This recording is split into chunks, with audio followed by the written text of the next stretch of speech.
Hey horror fans, welcome back to Room 237, coming at you with another George Romero zombie film, 2005's Land of the Dead, which I just rewatched last night. Hadn't seen it in a while. Now, this is sort of the start of newer George Romero, because he had three old classics and then three newer ones that this would be the best of the three new ones. And it's not really a terrible movie. It's just not nearly as good as Night, Dawn, or Day. And it doesn't really say when it takes place, like as far as how far into the epidemic. But, because Day made it sound like that's the last of humanity, those characters. But here it's I think it's in Pittsburgh, but it's like this whole city that's walled off, and I'll get more into it. This was George Romero's big Hollywood film, because he's not a big Hollywood guy. He's more low budget. He's like Kevin Smith of horror. But, it has big names. It has a Dennis Hopper, John Leguizamo. Robert Joy probably isn't a huge name, but he played Lizard in Hills Have Eyes remake. And he plays a very, lovable, likable guy in this. Which this was the year before Hills Have Eyes. Argento, Dario Argento's daughter, because Romero and Argento go way back. Simon Baker, who's our lead, I know he's been in other stuff. He looks familiar, but I can't place him. And I mean, you get good gore effects, of course, by Greg Nicotero. Probably my favorite.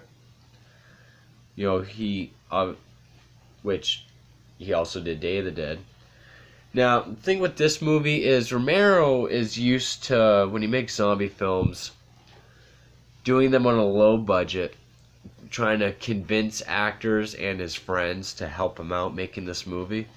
But when he did this one, he had actors, big actors, and studio help, and everyone, wanting to be in it.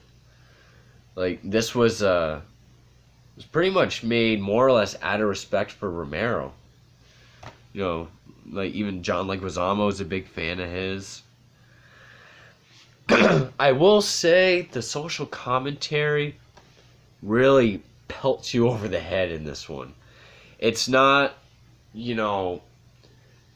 usually in these movies, the social commentary is either really subtle and blends in with the story very well, or if it is very, upfront, it's well done. Okay, so basically, there's a city that, is blocked off by two bridges that are drawn up, and this one area with the electric fence that they called the throat.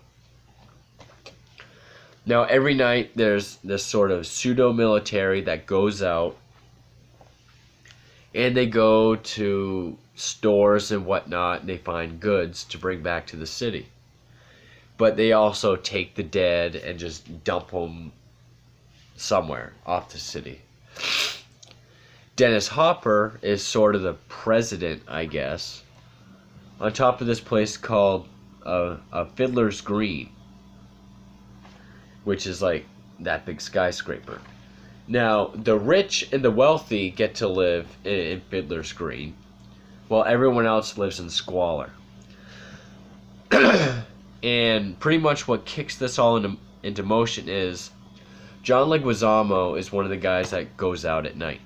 And it's his last night, and he's supposed to be getting his pension, and he'll be able to get a place in the skyscraper. And Simon Baker, it's his last night too, and he just wants to get out. He just wants to travel and go somewhere else. But Dennis Hopper dicks him and says, yeah, there's a waiting list and you're not living here. So he gets all pissed off and tries to have the city under siege. There's like this big like bus that's been reinforced. They call it Dead Reckoning. It has rocket launchers and missiles and shit. He's pretty much, he's got a walkie and he's saying, I've got it aimed at you. I want this amount of money here by this time. And, Dennis Hopper sends him to stop him. And that's basically it. Robert Joy plays a guy named Charlie who's mentally slow. Half his face is burnt, but he's an excellent marksman. He's a very loyal friend. Dario Argento is a hooker that gets saved because down in like the squalor where all like the poor people live, they have like a zombie carnival, like get your picture taken with a zombie. Or they have, it's sort of like a boxing match or like a dog fight, but they spray paint them red or black. But the promoter sends Dario Argento in there to see which zombie will fight the other one for her. Our lead saves her. And it's basically that drama going on all the while. This one shows, like, this is the lead zombie. His name's Big Daddy. It sort of shows kind of expanding on ideas introduced in Dawn and Day of the Dead, that zombies kind of retain some sort of memory. Like he's a gas attendant. So, when they go out, he's always, carrying around a gas pump. And it also shows that these zombies are smart and can learn. And also, like, sort of know that they're zombies and that they're different. Because, like, when he sees other zombies getting killed, he gets all pissed. He even does, like, a mercy killing. It's almost like Planet of the Apes, but with zombies. And so, yeah, John Leguizamo wants to take out Dennis Hopper. Simon Baker has to stop Leguizamo, but he has his own plans. And pretty much the social commentary is he's taking a stab at the Bush administration. Dennis Hopper is supposed to be like George Bush. And I'm sure the whole just going out, stealing goods, and killing was probably his views on the war in Iraq and Afghanistan. Especially with, Big Daddy's reaction to seeing his kind being killed. It is very heavy-handed. But I don't know. I don't hate it. I don't hate this movie at all. It does kind of detract from the film a little bit. Almost. Because, like, he sees the skyscraper and somehow he knows that skyscraper is the source of why all these zombies are being killed every night and why these, like, military guys are coming in. I do like one weapon that they use. It's like this long pipe that shoots arrows. They just, like, walk up to a zombie, just get him in the head. And it's like he picks up a gun and he realizes that he can shoot. He gets other zombies, like he shows them how to use stuff. Probably the creepiest part, because I don't like deep water, is because they can't get through the electric fence. They just walk underwater. It doesn't show it. That would have been kind of cool. It just shows when they come out the other end and they're all rising out of the water. Other than that, just the gore scenes. I mean, yeah, John Leguizamo turns into a zombie. He gets his revenge on Dennis Hopper. Also, it's probably taking a stab at like the 1% or Occupy Wall Street or something. Because like the world outside doesn't exist. Just this little city that's been barricaded. And there's still rich people with like women with like fur scarves and diamonds and still living wealthy. Dennis Hopper even has like duffel bags of like millions of dollars with because he's gonna leave when he thinks shit's gonna hit. And it's like, what good is money? It's really showing that wealthy can't live without their money, or at least that's probably how Romero saw it. And it's very heavy at the end because the zombies finally make it to the city, and there is plenty of carnage. Little CGI, little bit of CGI, not like this. Plenty of Greg Nicotero intestines, blood. Of course, Greg Nicotero does have an effect. Can't remember exactly what it was, but he gets killed. I like how he puts himself in this movie. He's getting killed. There's this other guy who was also in this as a human. He was sort of the redneck guy on the Dawn of the Dead remake. He's a zombie in this. Tom Savini has a black leather jacket and a machete. Possibly his biker gang leader character from Dawn of the Dead, the original Dawn of the Dead. He's a zombie in this. But yeah, at the end, so they make it to the city, and all these rich people are like they're at the electric fence. They don't know what to do. So then when our leads have the truck with the fireworks, they want to save the city. So, and it's kind of cool. What they do is they shoot fireworks. They call them sky flowers, or that's what Robert Joy calls them, sky flowers. Because zombies can't take their eyes off of them. But by this point, the zombies have revolted, so it doesn't work.